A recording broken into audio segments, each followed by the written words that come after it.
안녕하세요. 김금성 목사입니다. 우리는 지난번에 17절에서 공의로운 판단을 하시는 하나님에 대하여 살펴보았습니다. 이런 공의로움은 15절, 16절의 거룩함의 전형적인 모습이라고 말을 했습니다. 오늘은 18절, 19절에서 15절에서 17절을 바탕으로 묵상을 진행하도록 하겠습니다. 18절을 보면 가장 앞에 등장하는 단어는 알다라는 단어입니다. 이는 당연히 지금 베드로 전서를 수신하는 사람들이 무엇인가를 아는 것을 말하고 있습니다. 베드로는 지금 말하려는 내용은 수신자들도 잘 아는 것을 말하려는 것 같습니다. 그러나 알지만 아주 중요한 부분이 있음을 강조하고 싶은 표현이기도 합니다. 베드로의 말을 한번 훑어보면 18절의 내용은 구원과 연관이 있습니다. 한국어에서는 대속함을 사용하지만 이는 구출 혹은 구원과 같은 뜻입니다. 베드로는 사실 앞에서 구원에 대하여 언급한 적이 있습니다. 지금은 좀 더 확장하여 말하려고 합니다. 여기서 먼저 확장된 부분에 대한 설명을 좀 붙이겠습니다. 좀 더 자세한 설명과 추가된 내용 등으로 나눠서 말씀을 드릴 수 있습니다. 사실 앞에서도 구원에 대하여 언급하였지만 어디로부터 구원은 18절이 처음입니다. 18절에서 이들은 조상이 물려준 헛된 행실로부터 구원을 받는다라고 말하고 있습니다. 헛됨은 다름이 아니라 허무한 것 혹은 허탈한 것으로 이해해도 될 것 같습니다. 좀 더 베드로적인 표현을 빌리자면 썩고 더럽고 쇠하는 것으로 표현할 수 있겠습니다. 썩고 더럽고 쇠함은 거룩하지 못한 특징입니다.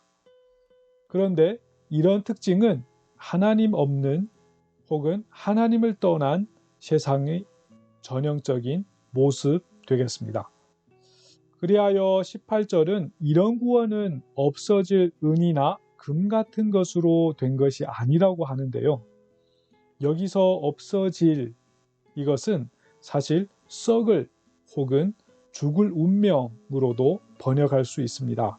그러면 더욱 피부에 와 닿잖아요. 그럼 우리는 질문이 생깁니다. 구원을 썩을 금이나 은으로 되는 것이 아니면 무엇으로 될까요? 19절은 대답을 합니다. 어린 양 같은 그리스도의 피라고 알려주고 있습니다. 이 소개를 자세히 보면 어린 양 같은 그리스도의 피를 수식하는 세 개의 아주 우리의 주목을 끄는 단어가 있습니다. 첫 번째는 사실 보베로운입니다. 한글에서는 제일 마지막에가 있는 것 같은데 헬라어로 보면 가장 앞에 와 있습니다. 이를 좀 더 리얼하게 번역하면 보베로움이 값비싼으로 번역할 수 있습니다. 그리고 흠없고 점없는 것이 이어지는데요. 흠없다는 것은 쉽게 이해가 되지만 점없다라고 하는 것은 무엇일까요? 흠과 비슷한가요? 그렇습니다. 보완하는 것 같기도 하지만 조금은 다른 뉘앙스가 있기도 합니다. 점이라고 된 것은 사실 더럽혀지지 않은 것으로 이해하면 되겠습니다.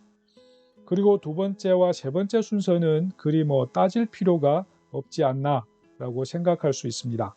하지만 첫 번째, 보배로운, 즉 값비싼 이 단어가 출현하는 그 첫 번째 순서는 아주 중요합니다.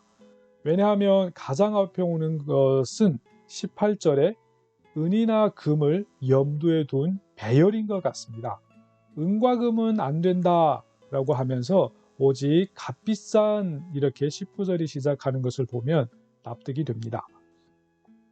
왜냐하면 은이나 금의 가치도 있겠지만 사실 역사 속에서 이런 금속들이 구원을 준다 혹은 영원한 생명을 준다고 생각했던 적이 꽤 있습니다. 특히 그 불변하는 모습에 대한 해석에서 비롯되는 것 같습니다. 요즘도 금을 먹거나 바르거나 침으로 만들어서 양생에 사용하는 것을 우리는 쉽게 볼 수 있지 않나요? 그러나 성경은 이를 썩을 것 혹은 죽을 운명으로 묘사합니다. 사실 그렇습니다. 역사를 보든 지금 주변을 보든 금이나 은이 허무한 것으로부터 혹은 죽을 운명으로부터 구원해 주지 못하는 것은 불보듯 뻔한 사실입니다. 그러나 사람들은 마치 구원받을 것처럼 반응하는 것이죠. 이는 베드로전서를 수신하는 자들도 예외는 아닌 것 같았습니다. 분명 조상들을 보면서 알고 있을 텐데 여전히 금과 은에 대한 집착이 있었던 것을 볼 수 있습니다. 그 휘황찬란한 로마를 보면서 이들은 크게 흔들리지 않았나 생각을 해봅니다. 요즘 우리도 마찬가지입니다. 그러나 베드로는 말합니다. 금과 은은 그저 썩어 없어질 하나님이 만드신 금속 덩어리라고. 사람들은 거기에 화폐적 가치를 부여하여 그럴듯하게 보이게 만들었지만 그저 화폐적 가치 그 이상도 이하도 아니라고 말합니다. 그러나 우리의 근본적인 문제는 구원입니다. 썩어서 죽을 허무한 운명으로부터 구원이란 말입니다. 혹시 사도행전 3장 기억나시나요? 3장에서 소개되는 성전 미문에서 구걸하는 안전뱅이 생각나십니까? 그는 베드로와 요한에게 한 끼를 해결할 금과 은을 구걸하는 눈빛을 보냈습니다. 이때 베드로와 요한은 금과 은은 내게 없으나 내게 있는 예수의 이름으로 일어나 걸으라고 말합니다. 우리의 인생도 마치 안전뱅이처럼 미문, 즉 아름다운 문 앞에서 구걸하는 사람 같지 않나 생각을 해봤습니다. 이 세상에서 그 금 한 조각, 은 한 덩어리를 위해 열심히 살아가는 저희들 모습 생각하면서 말입니다. 물론 긍정해야 하는 부분도 있지만 이것 때문에 우리는 늘 핵심적인 것 혹은 본질을 놓치면서 살고 있었던 것입니다. 그러면서 우리는 이것이 미문 앞에서의 가장 아름다운 삶이라고 소설을 쓰죠. 스스로 위로를 합니다. 허무함과 썩는 것과 죽을 운명은 사실 그런 소설, 그런 위로 따위를 흔들어버리고 송두리째 뽑아버리기도 합니다. 인간의 허무함을 맞이할 때 사람들은 그 허무함을 노래로 승화시키려고 합니다. 썩는 것과 죽을 운명을 멋진 시로 포장을 하여 위로를 합니다. 하지만 그 노래가 끝날 그 무렵에 허무함은 더욱 강렬해지는 것.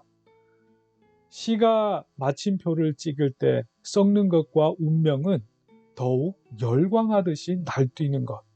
우리의 경험 아닙니까?